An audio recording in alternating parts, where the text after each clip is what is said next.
Company മാത്രമാണോ കൊള്ളയടിക്കുന്നത്? ഒരിക്കലുമല്ല. കാരണം ഇവിടെ ഗവൺമെന്റ് രണ്ട് രീതിയിലാണ് നികുതികൾ ഈടാക്കിക്കൊണ്ടിരിക്കുന്നത്. ഹലോ, ഹായ്, എസ് പി ടോക്സിന്റെ പുതിയൊരു വീഡിയോയിലേക്ക് എല്ലാവർക്കും സ്വാഗതം. നമ്മൾ എല്ലാവരും പെട്രോളിയം പ്രൊഡക്ട്സ് ഉപയോഗിക്കുന്ന ആളുകളാണ്. ഡയറക്റ്റ് ആയിട്ടോ അല്ലെങ്കിൽ ഇൻഡയറക്റ്റ് ആയിട്ടോ നമ്മൾ അത് ഉപയോഗിക്കാറുണ്ട്. ഡയറക്റ്റ് ആയിട്ട് എന്ന് പറയുമ്പോൾ നമ്മുടെ കയ്യിൽ ഒരു വെഹിക്കിൾ ഉണ്ടെങ്കിൽ അതിൽ നമ്മൾ പെട്രോൾ ഡീസൽ ഒക്കെ അടിക്കാറുണ്ട്.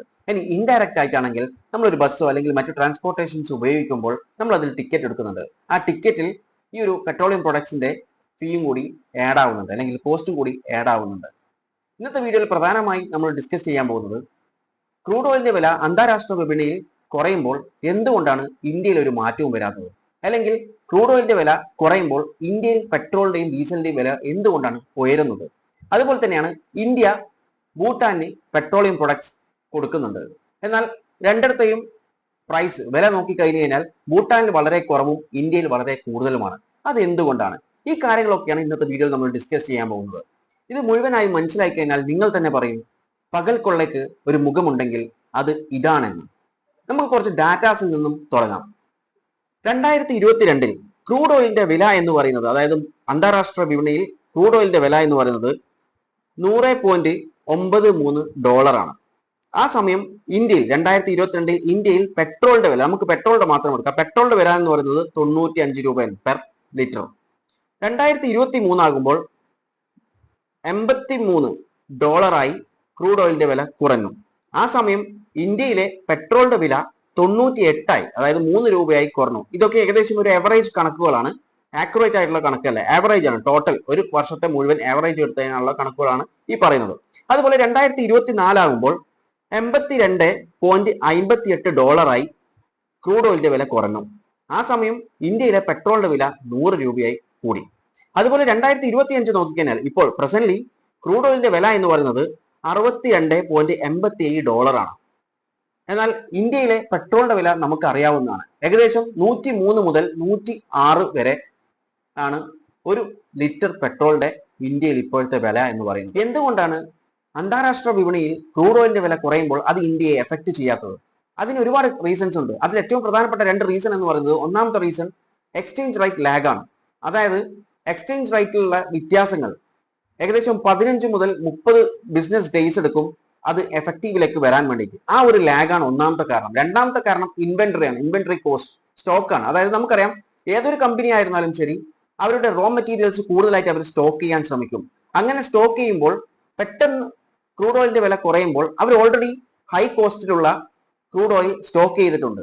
അപ്പോൾ അത് ലോ കോസ്റ്റിൽ അവർ ഇവിടെ വിൽക്കുമ്പോൾ അത് അവർക്ക് നഷ്ടമാണ്. അതുകൊണ്ട് തന്നെ ഇൻവെന്ററിന്റെ ഒരു പ്രശ്നം കൂടി ഉണ്ട്. അതുകൊണ്ട് തന്നെ ഈ സ്റ്റോക്ക് തീരുന്നത് വരെ അവർ ഏത് വിലയിലാണോ കൊടുത്തത് ആ വിലയിൽ തന്നെ കൊടുക്കും.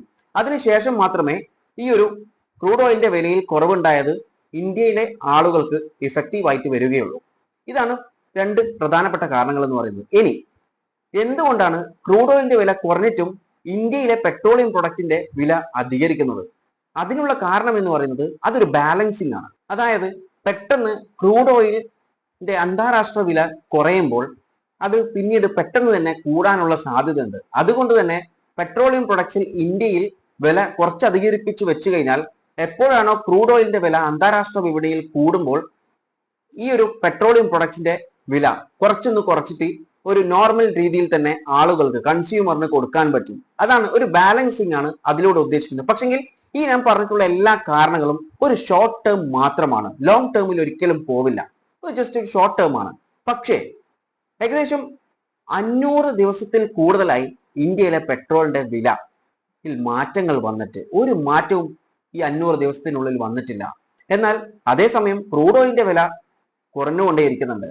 കഴിഞ്ഞ 10 വർഷത്തിനുള്ളിൽ ക്രൂഡ് ഓയിലിന്റെ വില അന്താരാഷ്ട്ര വിപണിയിൽ ഏകദേശം 24% കുറഞ്ഞിട്ടുണ്ട്. എന്നാൽ അതേസമയം ഇന്ത്യയിലെ പെട്രോളിന്റെ വില 30% ഉയർന്നിട്ടുമുണ്ട്. അതിനെക്കുറിച്ച് കൂടുതൽ ഡിസ്കസ് ചെയ്യുന്നതിന് മുമ്പ് ഞാൻ ആദ്യം തന്നെ പറഞ്ഞു, ഇന്ത്യയിൽ നിന്നാണ് ഭൂട്ടാനിലേക്ക്, അല്ലെങ്കിൽ ഭൂട്ടാൻ ഇന്ത്യയിൽ നിന്നും പെട്രോളിയം പ്രൊഡക്ട്സ് വാങ്ങിക്കുന്നുണ്ട്.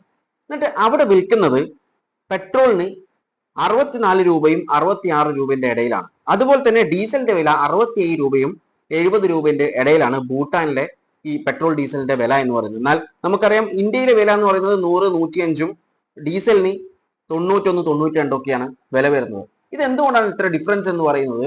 അവരുടെ ടാക്സ്, ഫ്യൂൽ ടാക്സ് ഭയങ്കര കുറവാണ് ഭൂട്ടാനിൽ. അതുപോലെ തന്നെ അവർക്ക് അത് മാനേജ് ചെയ്യാൻ പറ്റും. കാരണം അവിടുത്തെ പോപ്പുലേഷൻ എന്ന് പറയുന്നത് വളരെ കുറവാണ്. എന്നാൽ ഇന്ത്യയുടെ പോപ്പുലേഷൻ അങ്ങനെയല്ല. ഇന്ത്യയിലെ ഹ്യൂജ് പോപ്പുലേഷൻ ആണ്. അതുകൊണ്ട് തന്നെ നമുക്ക് കൂടുതലായി ടാക്സ് ചുമത്തേണ്ടി വരും. അതുകൊണ്ടാണ് ഭൂട്ടാനിലെയും ഇന്ത്യയുടെയും ഈ ഒരു പെട്രോളിയം പ്രൊഡക്ട്സിന്റെ പ്രൈസിൽ വലിയൊരു വ്യത്യാസം വരുന്നത്.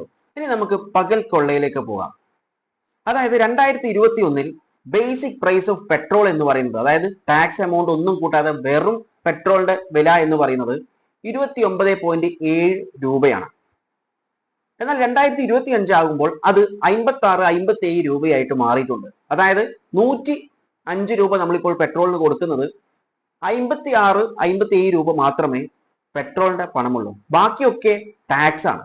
അതായത് സെൻട്രൽ ടാക്സ്, സ്റ്റേറ്റ് ടാക്സ്, പിന്നെ മറ്റു ലീവീസ്, അങ്ങനെയുള്ള എല്ലാം കൂട്ടിയിട്ടാണ് ബാക്കിയുള്ള എമൗണ്ട് നമ്മൾ കൊടുക്കുന്നത്. ഇതിൽ 2021 മുതൽ 2025 വരെ നോക്കിക്കഴിഞ്ഞാൽ ക്രൂഡ് ഓയിലിന്റെ വില കുറയുന്നുണ്ട്, എന്നാൽ പെട്രോളിന്റെ വില കൂടുന്നുമുണ്ട്.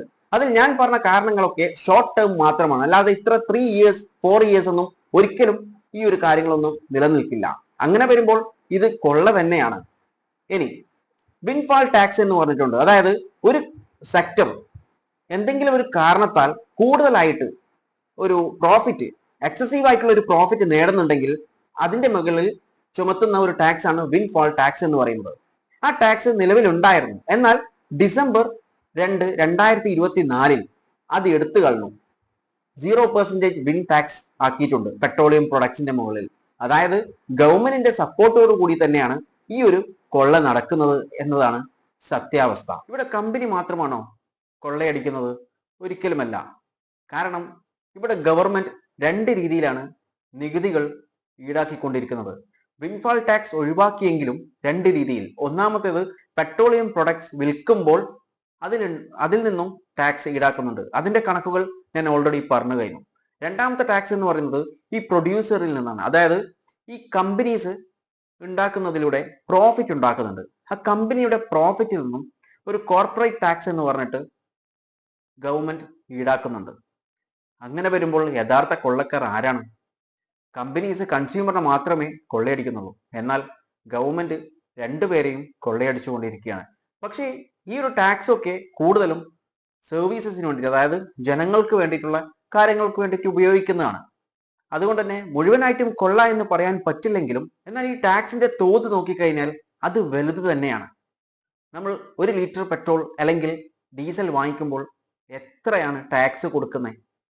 അങ്ങനെ നോക്കുമ്പോൾ ഇതൊരു പകൽ കൊള്ള തന്നെയാണ്. കാരണം ഞാൻ ഓൾറെഡി പറഞ്ഞു കഴിഞ്ഞു, 2022 ക്രൂഡ് ഓയിലിന്റെ വില എന്ന് പറയുന്നത് $100 ആണെങ്കിൽ 2025 ഇപ്പോൾ നമ്മൾ നോക്കുമ്പോൾ $62.87 ആയിട്ട് കുറഞ്ഞിട്ടുണ്ട്. എന്നാൽ പെട്രോളിന്റെ വിലയാണെങ്കിൽ 95 നിന്ന് 105 ആയിട്ട് ഉയർന്നിട്ടുമുണ്ട്.